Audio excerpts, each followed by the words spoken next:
Shabbat Shalom. This week's Torah portion is Emor.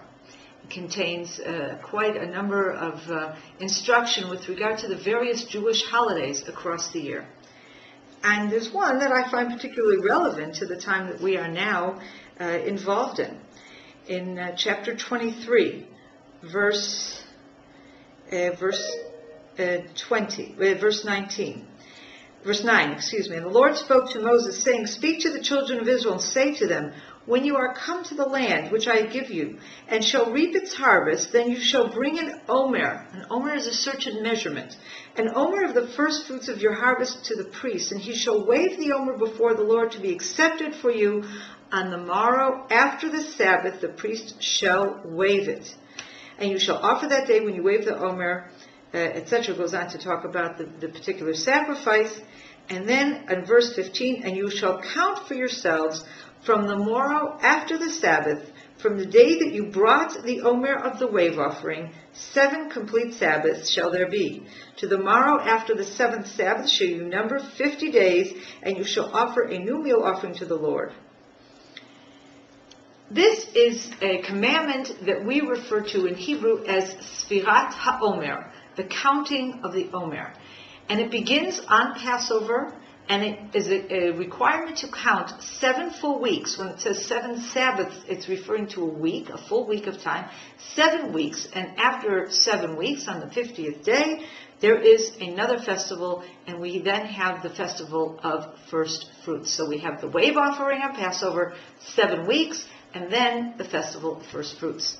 Now, it's very interesting, the wording that is used here, as I mentioned, the word Sabbath refers to a period of time that means a week. There's also a term here that says on the morrow of the Sabbath. And actually, during the Second Temple period, there was a debate within the Jewish community. What does this mean? Do we start counting this 50-week period? Do we start counting from the day after the Sabbath, the first Sabbath that is in the Passover holiday? Or does the word Sabbath there refer to the holiday itself? The first day of the Passover holiday has the characteristics of a Sabbath. Holidays for us are very similar to Sabbath, almost identical in fact in terms of what you do and don't do and prayers, etc.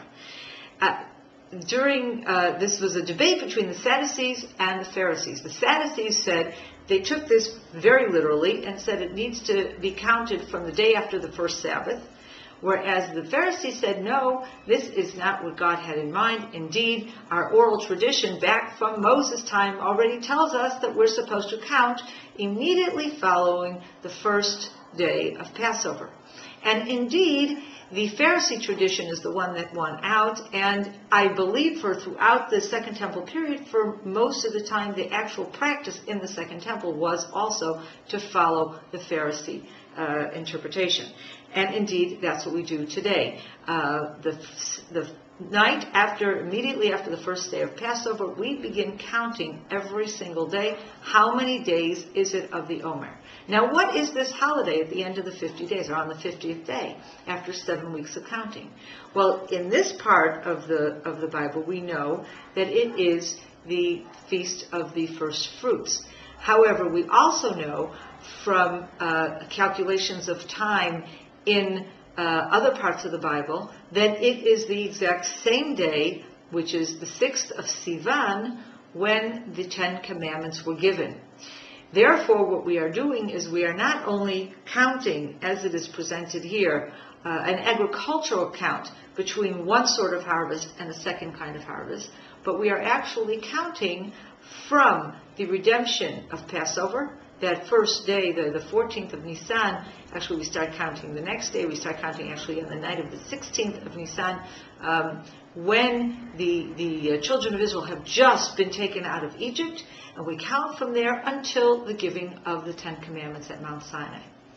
Now, this idea of counting is something we see in many places in the Bible. And indeed, at the beginning of Numbers, God commands to Moses to in fact, this is why it is called Numbers.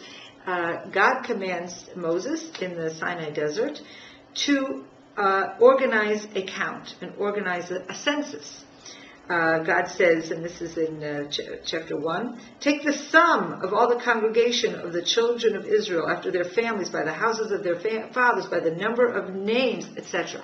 A full count, a full census is needed to be taken. And in fact, this is not the first census. There are other censuses that are taken even just in the book of Numbers. Why? And a very classic commentary on this issue brings a wonderful little story and says, in the same way that a person who has accumulated precious stones or coins, and they're very important to him, they're very precious to him, he's so excited about them, he wants to count. A rich man, for example, loves to count his money. A person with many jewels loves to count their jewels. And it's a way of expressing love and excitement about what it is you have. In the same way, God loves to count the Jewish people because it is an expression of His love. God knows how many people are there. He doesn't need the count. And I think this commentary is very, very beautiful, because clearly the count is also a very practical measure that Moses and the leadership needs to know who's who, what's what, and where everybody is. But the very fact that this is a command from God, and what this commentary is actually saying is that in itself, what this commentary is saying is that the counting itself is an act of love on the part of God toward the children of Israel. Similarly, the counting of the children of Israel from Passover to the giving at Sinai is clearly an act of love. What we are doing is counting each day and saying, pretty soon, we are going to receive the Torah at Sinai. And this is something that our forefathers, the children of Israel, did while they were in the desert, waiting for God to bring the Torah to us on Sinai. And this is what we do each year ever since, and what I'm doing right now, counting every single evening until we arrive at Shavuot, at the holiday of Pentecost, the holiday of weeks, the holiday of first fruits. Shabbat Shalom from Samaria.